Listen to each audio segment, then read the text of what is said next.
ওয়ালাইকুম। দেশের ক্রিকেটের স্বার্থে তামিম ইকবাল আবারও ফিরছে বাংলাদেশ দলে, কিন্তু কবে সেটাই বলতেছি। সো আসল কথা হচ্ছে তামিম ইকবালের ইগো সমস্যার কারণে তামিম ইকবাল এখনো কেন অবসর নেয় নাই সেটাই আমি আপনাদেরকে বলতেছি। অবসর না নেওয়ার মূল কারণ হচ্ছে তিনি চ্যাম্পিয়ন্স ট্রফি খেলবে 2025 সালে, যেটি কিনা পাকিস্তানে অনুষ্ঠিত হবে, এবং সেই গ্রুপে রয়েছে বাংলাদেশের প্রতিপক্ষ হিসেবে ভারত, পাকিস্তান এবং আপনার নিউজিল্যান্ড। সো এরকম টাফ অপোজিশন আমাদের মধ্যে রয়েছে, এবং এশিয়ার মেন কথা হচ্ছে এশিয়ার দুইটা টিম আমাদের গ্রুপে রয়েছে, সেক্ষেত্রে আমরা একটু ঝামেলার মধ্যে পড়বো। সো এই কথা বাদ দিই, সেটা হচ্ছে আপনার তামিম ইকবাল।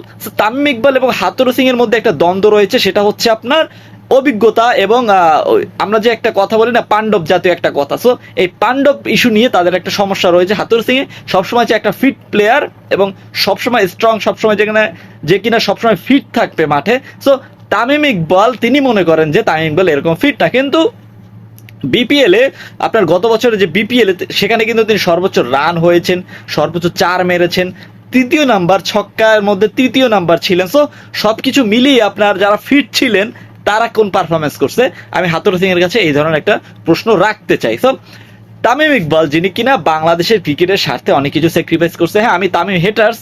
কেন হেটার্স সেটা আমি বলবো পরে।